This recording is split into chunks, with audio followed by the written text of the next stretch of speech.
ನಾನು ಒಂದು ಹೇಳಿಕೆ ಕೊಟ್ಟಿದ್ದೆ, 30ನೇ ತಾರೀಕಿನ ಒಳಗಾಗಿ ರೈತರಿಗೆ ಹಣ ಪಾವತಿಸುವಂತದ್ದಕ್ಕೆ ಪ್ರಯತ್ನ ಮಾಡ್ತೀವಿ ಅಂತ ಹೇಳಿ ಕೊಟ್ಟ ಮಾತಿನಂತೆ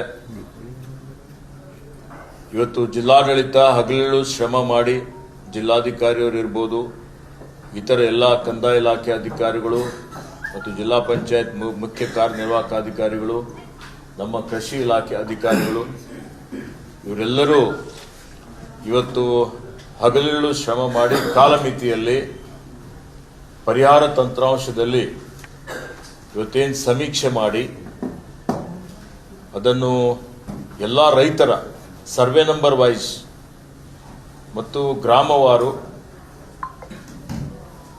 ಅದರಲ್ಲಿ ಎಂಟ್ರಿ ಮಾಡಿ ಇವತ್ತು ಕಾಲಮಿತಿಯಲ್ಲಿ ಅಂದರೆ ಕೆಲವೊಂದು ತಾಲೂಕದಲ್ಲಿ 5-6 ದಿವಸ ಕೆಳಗಡೆನೆ ಸಂಪೂರ್ಣವಾಗಿ ಅವರು ಎಂಟ್ರಿ ಮಾಡಿ ರಾಜ್ಯಕ್ಕೆ ಅಂದರೆ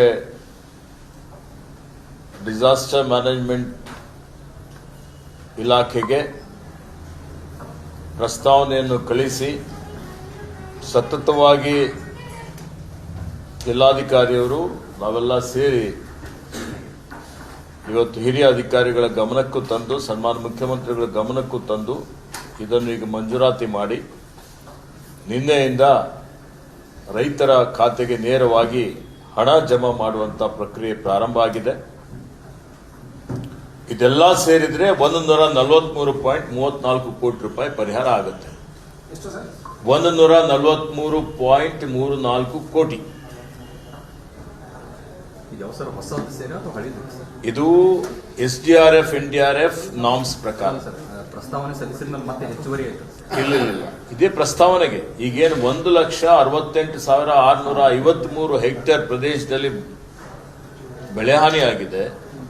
ಆ ಬೆಳೆಹಾನಿಗೆ NDRF SDRF ನಾರ್ಮ್ಸ್ ಪ್ರಕಾರ ಲೆಕ್ಕ ಹಾಕಿದ್ರೆ ಅದರ ಪ್ರಕಾರ 143.34 ಕೋಟಿ ರೂಪಾಯಿ ಆಗ್ತದೆ.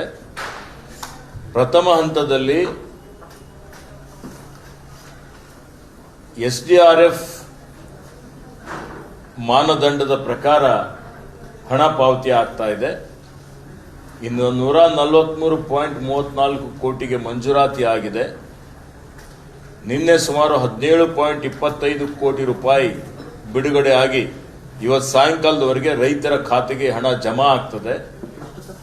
17.25 ಕೋಟಿ, 61.34 ಕೋಟಿ ರೂಪಾಯಿ ಇವತ್ತು ನಮ್ಮ PD ಖಾತೆಯಲ್ಲಿ ಹಣ ಇದೆ. 61.34 ಅಂದ್ರೆ ಇವೆಲ್ಲ ಸೇರಿ 61.34 ಕೋಟಿ ರೂಪಾಯಿ 3 ದಿವಸಗಳ ಒಳಗ ಇವತ್ತಿನಿಂದ ಮತ್ತೆ 3 ದಿವಸಗಳ ಒಳಗಾಗಿ ರೈತರ ಖಾತೆಯಲ್ಲಿ ಜಮಾ ಆಗ್ತದೆ.